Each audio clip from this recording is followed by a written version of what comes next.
আসসালামু আলাইকুম সম্মানিত ভিউয়ার্স, আশা করি সবাই ভালো আছেন। আজকে আমি আমাদের এই আধুনিক খামারের আরেকটা ভিডিও নিয়ে এসেছি এবং কি এই খামারটা কেন করবেন আপনারা সেই বিষয়ে একটু আলোচনা করবো। আর এই খামারটা কিন্তু একদম কম করেছি, 7,000 টাকার ভিতরে হইলে আপনার পুঁজিটা এইরকম একটা খামার করতে পারেন।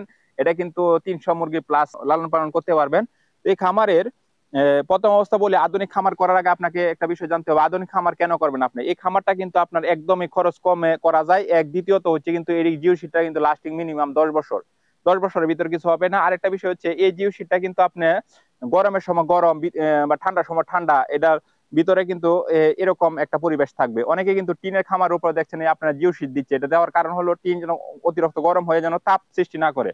তো এটা কিন্তু আপনারা আবার দেখা গেছে কি শীতকালে মুরগির ব্রুডিং এর জন্য আপনারা ব্যবহার করতে পারেন, মানে অনেক কাজে এটা ব্যবহার করা যায়। হ্যাঁ, তা আজকে আমাদের এই খামারটা আমরা দেখবো, আমরা করছি। হ্যাঁ, এটা কিন্তু খুবই অল্প খরচে করা হয়েছে খামারটায়। দেখেন সাধারণত বাঁশ দিয়ে, আর এই সাইড হলো যে জিও শিট, আর হচ্ছে হলো আপনার হলো এই যে তিরপল ত্রিপল, এগুলা দিয়ে আমরা কিন্তু খামারটা করছি। এটা কিন্তু একদম কম খরচে করছি, শুধু বেড়া দেওয়ার বাকি আছে। হ্যাঁ, আপনারা যারা বেকার আছেন, যারা চিন্তা করতেছেন যে না আমার একটা চাকরি বাকরি করার দরকার বা কিছু একটা করার দরকার, আমি বলবো 300 মুরগি যদি আপনি পালেন, আশা করি 15-20 হাজার টাকা প্রত্যেক মাসে আপনি ইনকাম করতে পারেন মিনিমাম। আর এরকম একটা গড় কইরা আপনি ডিলারের কাছ থেকে মুরগির বাচ্চা অথবা আপনার ওই খাদ্যটা আপনি বাকি নিয়ে নাও করতে পারেন, কারণ ডিলাররা ম্যাক্সিমাম ওই দেখা গেছে কি বাকিতে ব্যবসা করে থাকে। মুরগি বিক্রি করার পর আপনি করতে পারেন, টাকাটা দিতে পারেন। তো এই খামারটা দেখেন কত সুন্দর একটা খামার আমরা করেছি, একদম অল্প খরচে। আপনার একটা বার যদি দেখা গেছে কি আপনার খামার থেকে যে লাভটা হবে 15-20 হাজার টাকা, এই টাকা দিয়ে কিন্তু আপনার খামারের পুরা খরচটা উঠে যাবে। 3-4 বছর তো যাবে।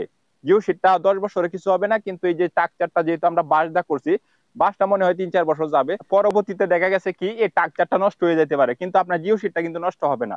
তাহলে কিন্তু আপনারা দেখা গেছে এই ভিডিওতে আমার একটাই মেসেজ, যারা বেকার এদিক সেদিক ঘোরাফেরা করতেছেন, আপনাদের যদি এই পোল্ট্রি ফার্মের যদি একটু নলেজ থাকে অথবা পুরনো খামারির সাথে আপনি যোগাযোগ করে আপনি কিন্তু এরকম একটা আধুনিক খামার করে অল্প টাকার ভিতরে আপনি কিন্তু স্বাবলম্বী হতে পারেন। এটাই আমাদের একটা মেসেজ থাকবে। আর আমরা সারা বাংলাদেশে কিন্তু এরকম এই যে খামারের যে জিও শিট এবং ত্রিপাল, এগুলা কিন্তু সারা বাংলাদেশে আমরা সেল করে থাকি। আমাদের ঠিকানা ঢাকা বাবুবাজার, এখান থেকে সারা বাংলাদেশে হোম ডেলিভারি করা হয় পণ্যগুলা। আপনার যদি খামারে এই পণ্যগুলা লাগে জিও শিট অথবা ত্রিপাল, তাহলে আমাদের কাছ থেকে কিন্তু আপনারা অনায়াসে এটা খুব সহজে অর্ডার করে নিতে পারেন। আমাদের ওয়েবসাইটে গিয়ে যদি আপনি পণ্য অর্ডার করেন, ওইখান থেকে অর্ডার করতে পারেন। আমাদের ওয়েবসাইটের লিংক এই ভিডিওর মাধ্যমে দেওয়া থাকবে এবং ভিডিও ডিসক্রিপশন বক্সের মাধ্যমে ওয়েবসাইটের লিংকটা দেওয়া থাকবে, আপনারা ওইখানে যেয়ে অর্ডার করতে পারেন। আর আপনারা যদি অনেক মানে বিষয় জানতে চান, যেটা ভিডিওর মধ্যে অনেক কিছু আমার বলা সম্ভব হয় নাই, তো এইসব বিষয় যদি জানতে চান খামার সম্পর্কে বা জিও শিটের লাস্টিং সম্পর্কে বা এটা কিভাবে করবেন আলোচনা করতে চান, অবশ্যই আমার ডিসপ্লেতে দেওয়া নাম্বারে ফোন করে বিস্তারিত জেনে খামারটা করতে পারেন। আমাদের একটা স্লোগান থাকবো, বাংলাদেশে আর কোনো বেকার থাকবে না, আমরা সবাই মিলেমিশে এই দেশটাকে আরো সুন্দর করে গড়বো এবং নিজের জীবনটাকেও সুন্দর করে গড়বো। অনেক শিক্ষিত বেকার ছেলে পেলে দেখা যায় ঘোরাফেরা করতেছে এদিক সেদিক, চাকরির জন্য চাকরিও পাচ্ছে না, তার সময়টা আজে বাজে নষ্ট করতেছে। তাদেরকে বলবো তোমরা ছোট করে উদ্যোক্তা হয়ে শুরু করো। আশা করি এই শিক্ষিত শ্রম মেধা একসাথে হয়ে একসময় আমরা আরো উন্নতশীল দেশে পরিণত হব। তো সবার সুস্বাস্থ্য কামনা করছি, সবার দীর্ঘায়ু কামনা করছি। আজকের জন্য বিদায় নিচ্ছি। সবাই ভালো থাকুন, সুস্থ থাকুন। আসসালামু আলাইকুম।